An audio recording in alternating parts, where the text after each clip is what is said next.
नमस्कार, आप देख रहे हैं न्यूज एक्सप्रेस और मैं हूं आपके साथ शबनम। क्या आपने कभी सोचा है कि आपकी थाली में आने वाला एक साधारण सा चावल दुनिया की राजनीति, युद्ध और तेल के खेल से भी जुड़ा हो सकता है? आज हम आपको इस पैकेज में कहानी बासमती चावल की बताएंगे। ये कहानी है भारत की खुशबू की, उस कारोबार की जिसने रेगिस्तान वाले देशों तक हिंदुस्तान की पहचान पहुंचाई, और उस संकट की जिसने भारत के करीब 4 लाख टन बासमती चावल को बंदरगाहों पर रोक दिया है।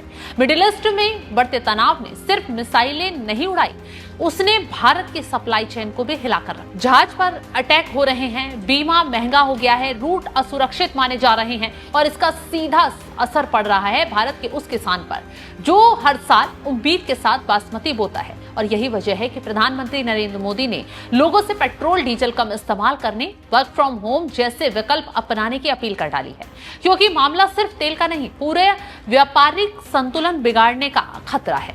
लेकिन सबसे बड़ा सवाल, आखिर ऐसा क्या है कि भारत के बासमती चावल में कि सऊदी अरब इसे सबसे ज्यादा खरीदता है? आखिर क्यों रेगिस्तान के उस देश में भारतीय बासमती की खुशबू लोगों की पहली पसंद बन चुकी है? कृषि वैज्ञानिकों का खाना बनाने वाले सैफों की माने तो भारत का बासमती चावल आज दुनिया के 154 देशों तक जाता है। वित्त वर्ष 2024-25 में भारत ने लगभग 60.65 लाख मीट्रिक टन बासमती चावल निर्यात किया। इसकी कुल कीमत रही करीब 50,000 करोड़ रुपए। सोचिए, एक ऐसा कृषि उत्पाद जो सिर्फ खेती नहीं बल्कि भारत की सॉफ्ट पावर बन चुका है। और इसमें सबसे बड़ा खरीदार कौन है? सिर्फ एक साल में सऊदी अरब ने भारत से लगभग 11.73 लाख मीट्रिक टन बासमती खरीदा, यानी दुनिया में किसी भी देश से सबसे ज्यादा।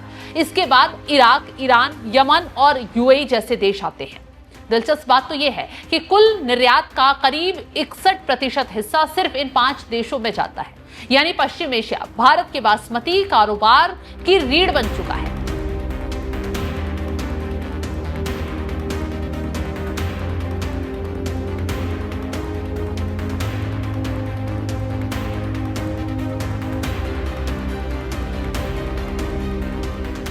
अब सवाल यह है कि आखिर सऊदी अरब को भारत का बासमती इतना पसंद क्यों है?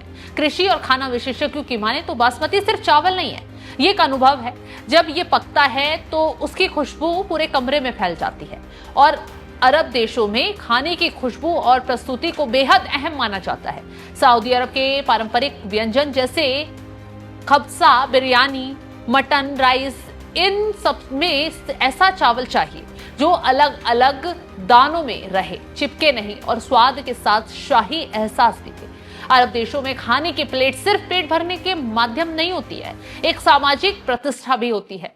जब मेहमानों के सामने लंबा, सफेद और चमकदार बासमती परोसा जाता है तो वो शान बन जाती है। भारतीय बासमती पकने के बाद और लंबा हो जाता है, उसका टेक्सचर हल्का रहता है, और यही उसे दूसरे चावलों से अलग बनाता है।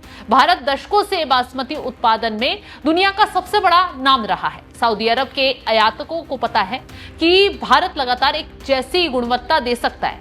भारतीय निर्यातकों ने सऊदी बाजार की जरूरतों को समझा। उन्होंने अलग अलग ग्रेड, अलग अलग पैकिंग और अलग कीमतों में बासमती उपलब्ध कराया, यानी हर वर्ग के लिए विकल्प।